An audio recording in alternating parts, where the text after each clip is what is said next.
Jamaica Today, all about Miss Lou, the celebration of 100 years, and the JCDC and the Ministry of Culture have declared 100 days of celebration. And I'm right here now with Mr. Clunis. He is the Director of Marketing and Public Relations for JCDC. Welcome to Jamaica Today.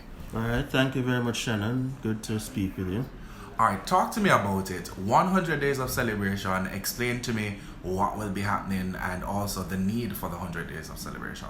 All right, well, the 100 days of celebration seeks to capture all the different activities that will be taking place across Jamaica in all the parishes in honor of Miss Lou's 100th birthday.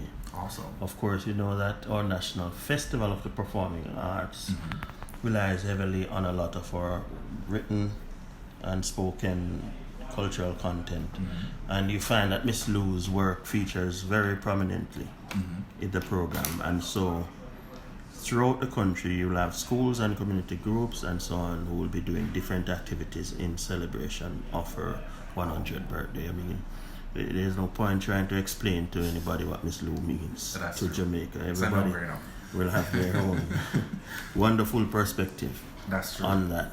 So, we have sort of put it all together under one umbrella, if you will, just to say from a very high level how appreciative we are of the work that she has done in helping us to achieve cultural identity and contributing so much to the fabric of Jamaica.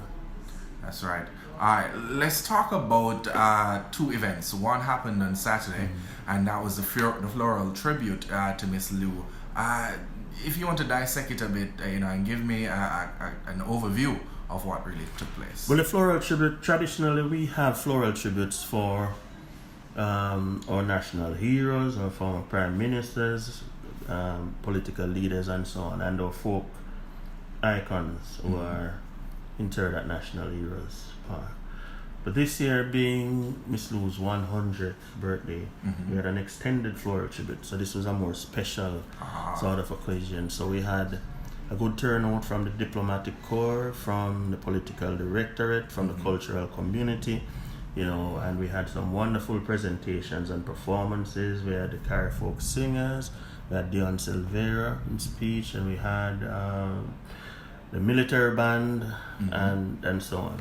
So it was a wonderful morning, and one of the things that really brought it to life was the dramatization by Mansionale Cultural Group, and it caused quite a stir when persons heard Miss Lou's voice in conversation with them, ringing out around Heroes Park, But it was a really wonderful presentation, and I think Miss Lou was quite deserving of it on her 100, because we tend to talk a lot about her stories and her music and so on. But as Minister Grange said in her speech on that day, we sometimes don't pay enough attention to Miss Lou's role as a nation builder and the important contribution that she made towards helping us as a nation to develop cultural identity and to own the things that are innately Jamaican without having to be ashamed and seeing them as being derogatory to any other form, of expression anywhere in the world. All right, but the Anti-Rotary Festival, that was supposed to have happened, but that got pushed back. Explain the reason. The Anti-Rotary Festival, we felt that it was scheduled for Saturday afternoon and the ring-ding concert in the night. But we felt that because there are so many things taking place toward the start of the celebrations, it should be pushed back towards the end of the 100 days and take place in a larger format, bigger concept all around. And so that is something that people can look forward to. So bringing that to a climax, basically. Bringing the whole celebration to a climax. Awesome. Right. Now, on Sunday, a big thing happened which everybody is in agreement with and everybody's happy about. I don't want to say it, you should say it.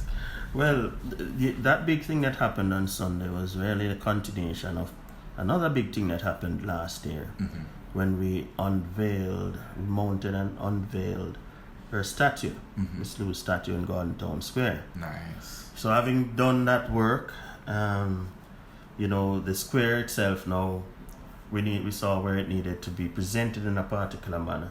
So the upgrading was done to the square, and it's now in a beautiful state. And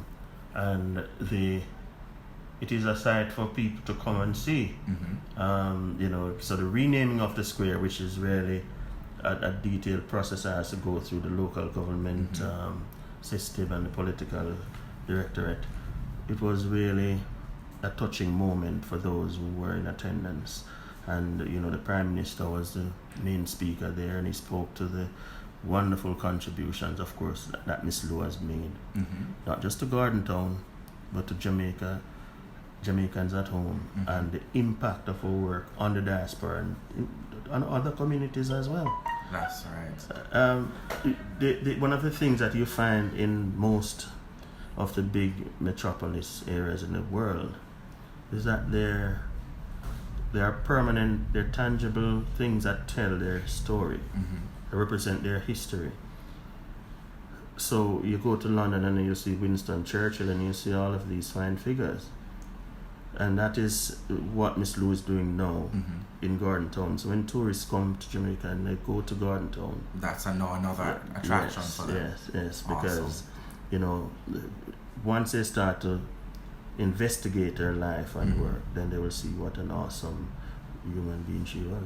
So this is a great opportunity for the Ministry of Tourism to now market the capital of Kingston a little bit more. Yes, and I think that the Ministry of Tourism is well on track in doing that, because certainly there's a plan to have cruise shipping resume in Kingston. So these areas that the ministry, of course, the Ministry of Culture has been involved in establishing these permanent memorabilia of our heroes and icons and so on. So we've had Usain Bolt immortalized over at the stadium in recent times, Shelley and Fraser Price, and all of these things that are going up now, people can actually come and see and feel and live as part of that experience. All right, final question, and it's in relation to the bigger picture for a lot of Jamaicans. And the bigger picture is the matter of, is this kind of hinting of saying that, okay, Miss Lou should become a national hero? This is a question that will always be thrown out. And her name has always been thrown in the mix. And you see, it's a very interesting question, because I don't think anybody has been able to posture an argument that says that she should not. Where we are with that now, for sure, is that I know that the committee that would decide on these things was not functioning for some time, but has been reconvened and reconstituted. And so that's a matter that the decision on that matter is taken at the very highest level, with the input from the Prime Minister, Governor General, and so on, right down. So I'm sure that a lot of people will continue their advocacy for Miss Lou and others to become national heroes. And we'll see in time how that unfolds. All right, well, there you have it. It's all about what took place over the weekend and what will be happening for another maybe 90 so days in celebration of Miss Lou. It's 100 days in celebration of Miss Lou. I was speaking with none other than the Director of Marketing and Public Relations for JCDC, Mr. Clunis. Thanks again. You're welcome. You're most welcome. All right.